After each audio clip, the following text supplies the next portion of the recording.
Hi, my name is Katrina Martin Bordeaux, and I'm your guest host for today. This is The Advocator.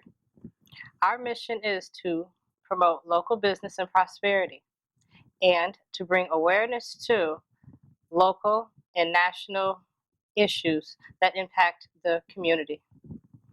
Our goal is to increase dialogue in the community, to bring awareness to current events that impact all of our lives. Today, we have a special guest, and I will let you know who she is as soon as we come back. Help me! Help me! Help me! Help me! Help me! Help me! Help me! Help me! Somebody help me! Please! Help me! Please help me! Please!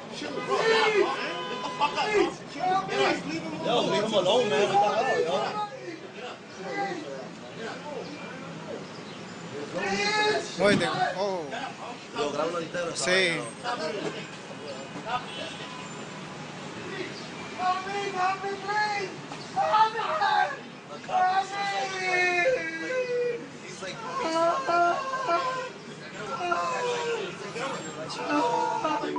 Hello, once again, we are back. I am Katrina Martin Bordeaux, and this is The Advocator. I have two special guests here today. One being Cariol Horne. She is a former Buffalo police officer.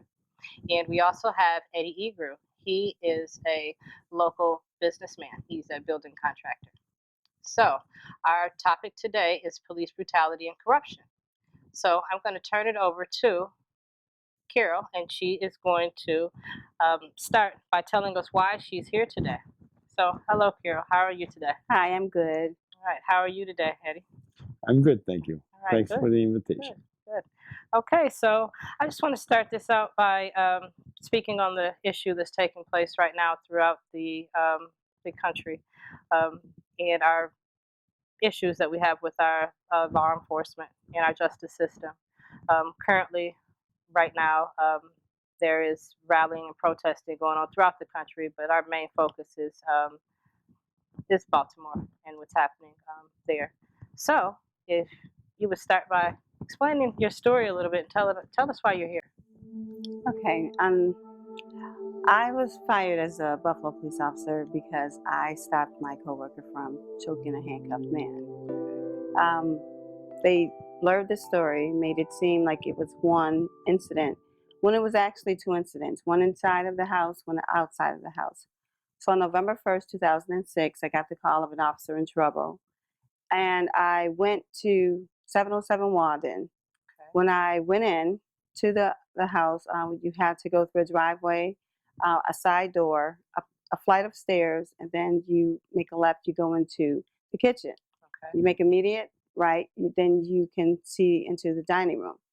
So what I saw in that dining room was Officer Gregory Kwiatkowski punching Neil Mack in the face, while Neil Mack was cuffed in the front. So as he was punching him, Neil Mack his upper body was sideways, and there was an officer that walked in right before me, and that officer said that, Greg, let me get him, let me cuff him in the back, because that's the way you're supposed to cuff. And Greg just kept punching him, and he basically, said, no, this MFer won't listen, or something to that effect. Okay.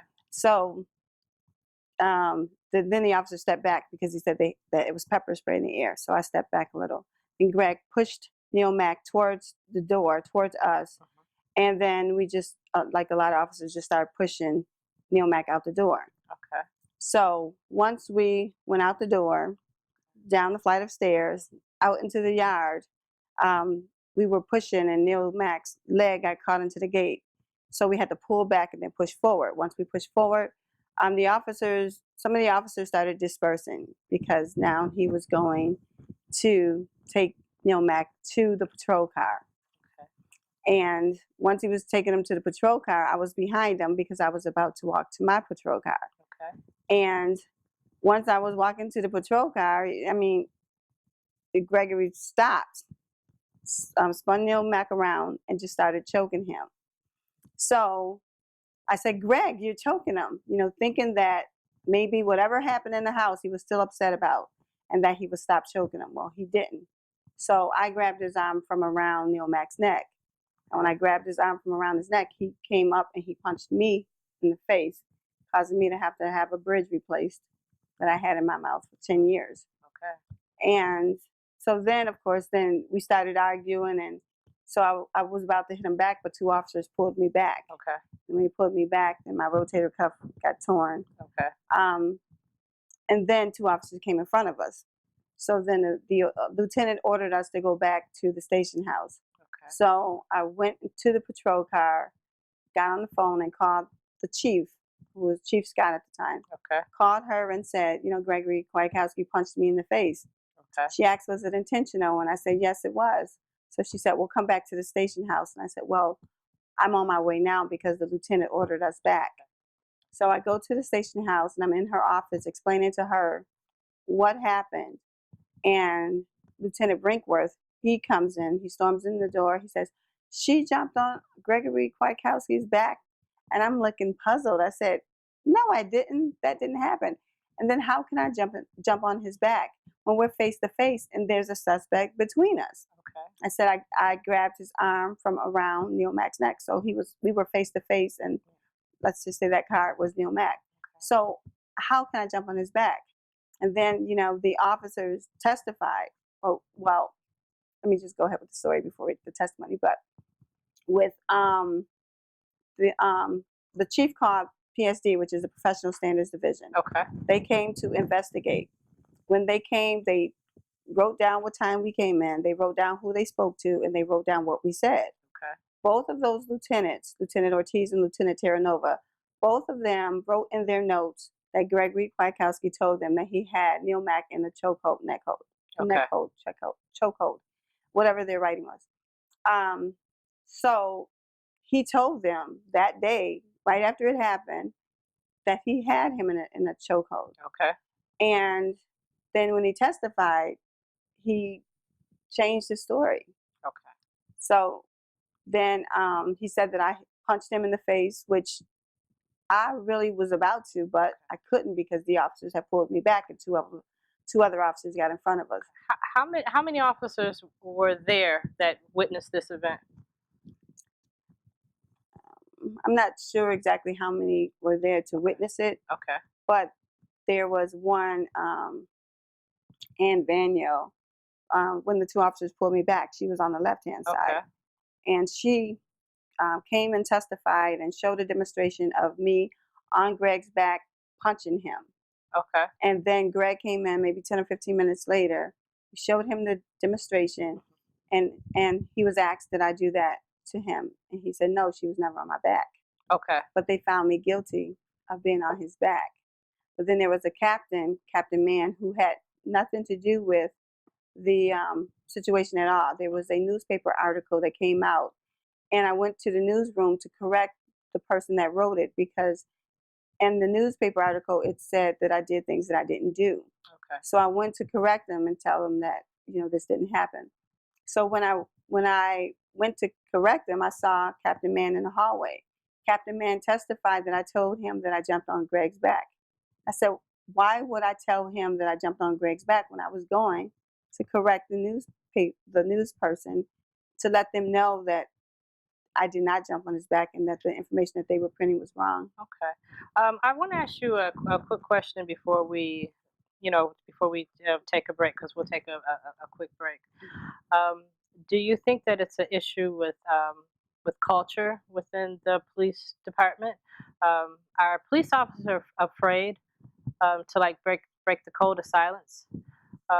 Yes, because they'll be like me. They'll be fired.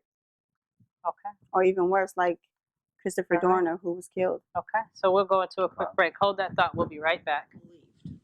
Horne was also found guilty of speaking out on public access TV about her case. The department's decision to fire Officer Horne was a fair and just decision. Horne was just 2 months away from 20 years on the force. She will not be able to collect retirement. They played politics with her life.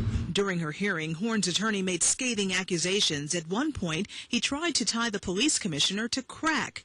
McCarthy Gibson's attorney Terrence Connors released this statement saying that he's been asked to review all options as a result of defamatory comments made. If the commissioner wants to sue me, bring it on, right? Because then I'll get an opportunity to put him on the stand. As for Horne, she says what she did on that November day was prevent a suspect from being choked to death. Everybody should know who Mark Virginia is. He was a citizen who died at the hands of the Buffalo Police. And I didn't want that to happen on my watch. And it wasn't going to happen on my watch. And if I had to do it all over again, I would do it. So, before the break, we left off on the question, is there an issue with a cultural dynamic within the department that prevents police officers from, standing up for justice and kind of telling the truth? Is there an issue in the Yes, it Buffalo is. Police Department? It definitely is an issue, not just with the Buffalo Police Department, but with, I should say departments across the country, because, now you see so much abuse and no one's stopping it, and these officers are getting off and then they're getting away with murder, literally. Well, Mr. I Eager, what do do you have think a question. about this? It's concerning what she said right now. If they can divert the case with bringing false information with a police officer, I would imagine what's happening to our children out there that are being pulled over for no reason.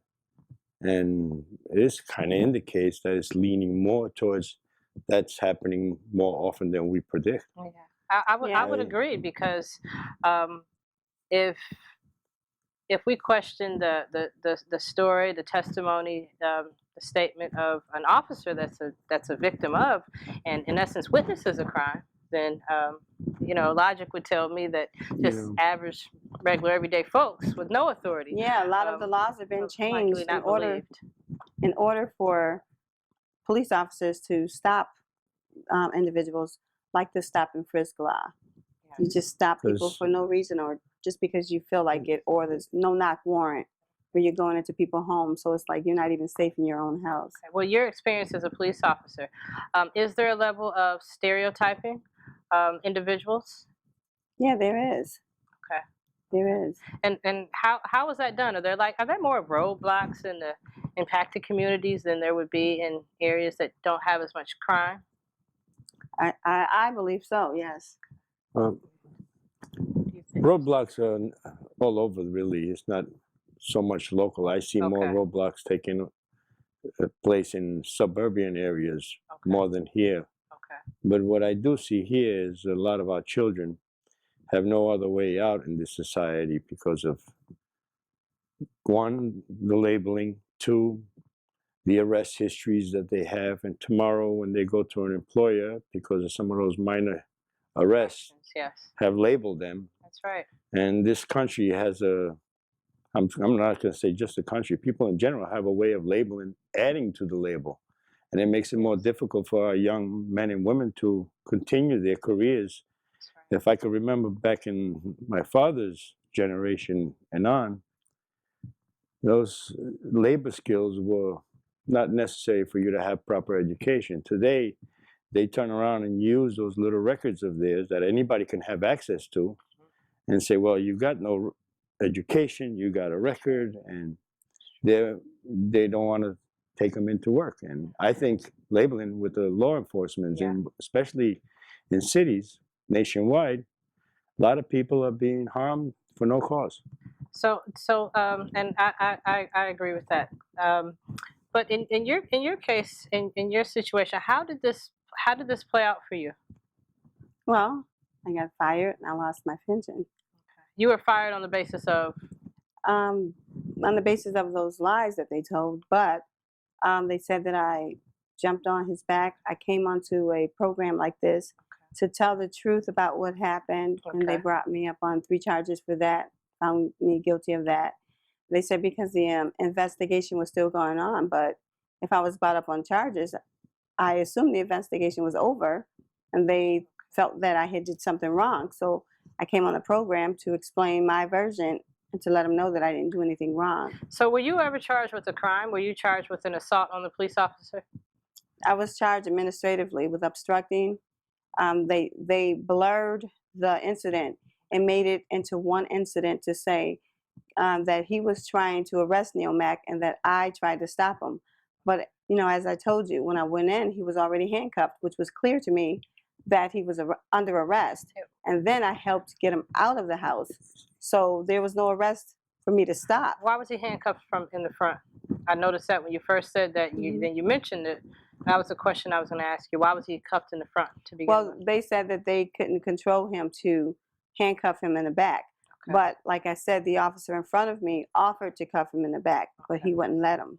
Okay. And where's the officer? Where's the officer now? Is he still working? The one that No, he's federally indicted. He retired with 3 open cases. So right now he's federally indicted. He got promoted, and he was the lieutenant over 2 other officers who Okay. shot a boy with a BB gun. Okay. And then he and the other officers took these boys back to the station, and then they roughed them up. So does this retirement and his federal investigation, does that affect his pension in any way? Would he No. still receive, would a He'll police officer still receive a pension? Yes, he'll receive his pension Do you know how many years on the police force that he he's has. had? Yes. At least 20, because you have to have 20 to retire. And I was 19. I was a few months away from mine. Okay.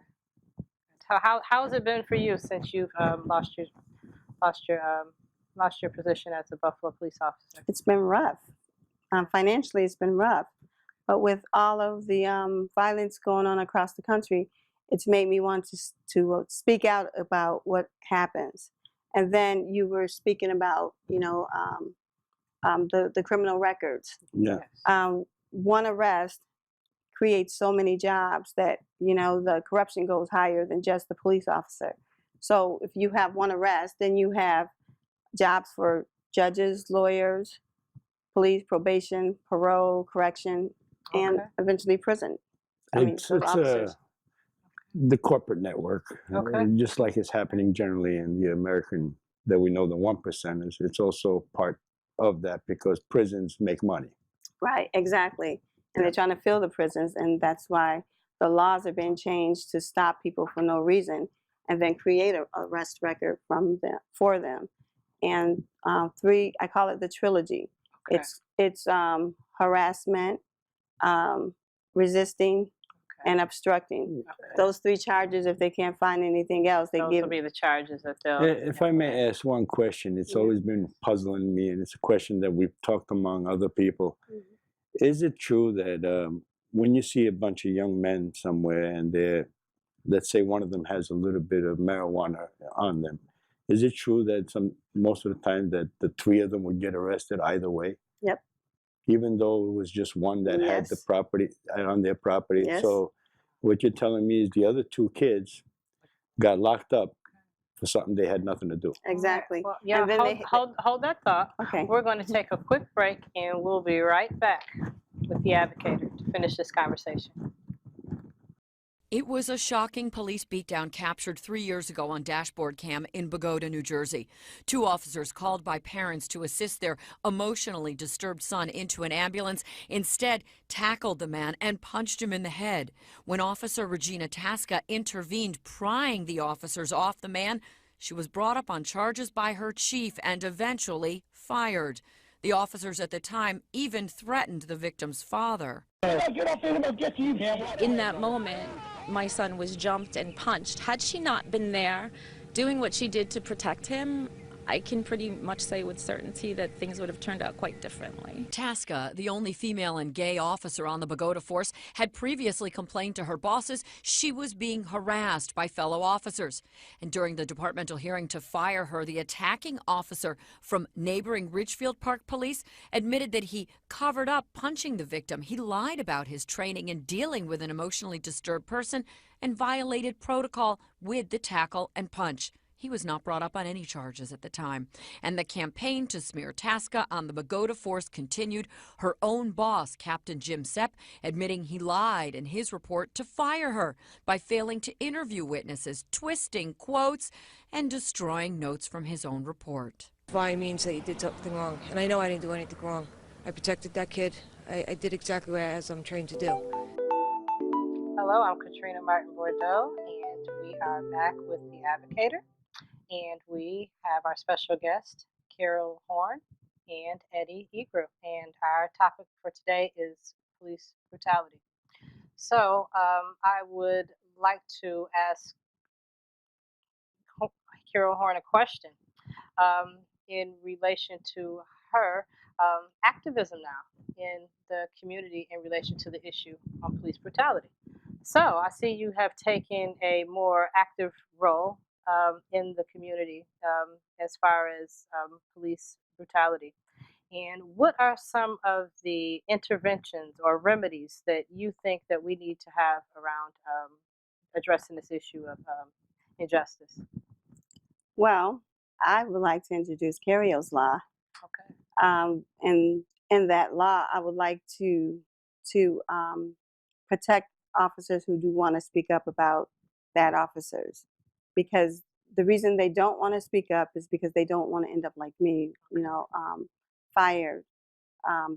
So I can't expect everyone to want to be like I am, and I mean I don't want to be fired, especially for doing my job. So in that law, I want the officers to be protected if they do come forward, and anyone who conspires or harms that officer for coming forward, that they should be held accountable for it, and basically have charges against them. With that being said, has this went to a federal level in relation to the violation of potentially your Title VII rights? As far as do you feel that you were discriminated against? I definitely was, but because we have a black mayor and we had a black commissioner at the time and a black deputy, I wouldn't really know how to go about saying I was discriminated against 3 black men. But they did turn their heads when the officer, Greg was wrong, and they should have came after him, not me. And he proved to them that he was wrong, and they still will not budge. The mayor will still not budge to give me my retirement. I'm going to ask another question. Why you? Why Cariol Horne? Why did this happen to you? What do you think is the driving force behind why you were treated so unequitably and so unfairly by your colleagues and your superiors? Well, I can give you several reasons of why I think, but is this more likely to happen to a woman in the police department than a man? Are women treated differently than men? Well, as far as speaking up, Yes. there was a officer who basically tried to speak up about the murder of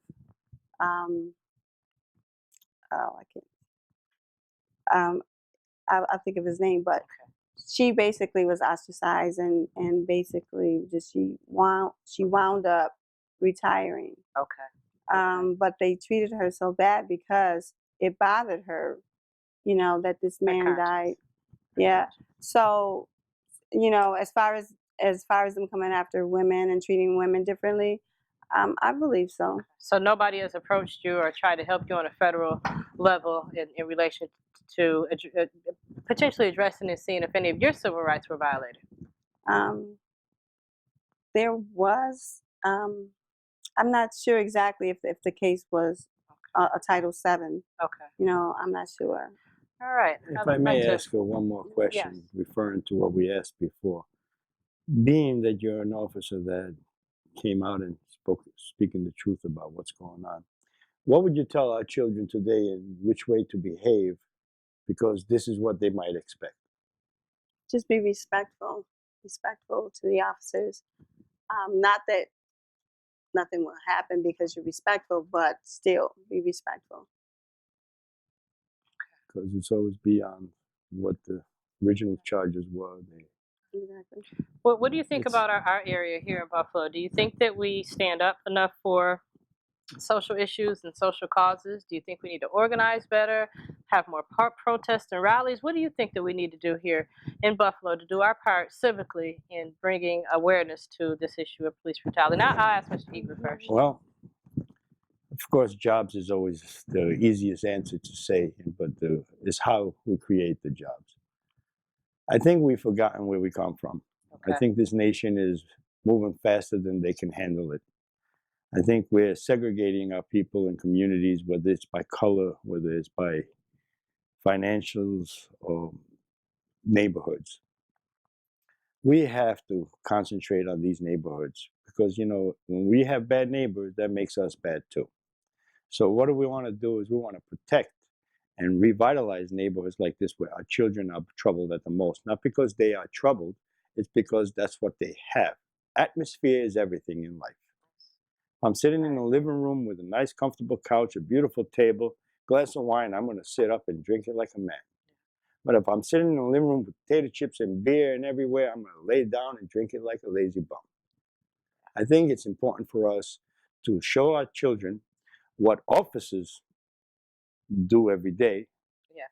And how these innocent children, why they get in trouble, because of the kind of friends they have or the associates they have, or because the law wants it that way so that they can keep these big businesses going. Arrests is big money. So with that being said, I agree with you that a prevention initiative for crimes and violence should be to address inequities and poverties and Well, Katrina, you know, disenfranchisement, some of you know, discriminations. I've been in this business for a long time, revitalizing neighborhoods, especially Jefferson Avenue. I've done a lot. But the most important thing that I've done in my life is I've taken many kids off the corners. And one time when those 300 homes were being built by Burke and them, I was hired not due to my skills, I was hired due to the amount of minorities I had working. Okay. But what I'm trying to say is these kids, if they have another path of making a life, a rightful life, which is skilled labor, whether it's construction, any type of skill, they will continue into that path. And Well, that's good. We're wrapping up our segment now.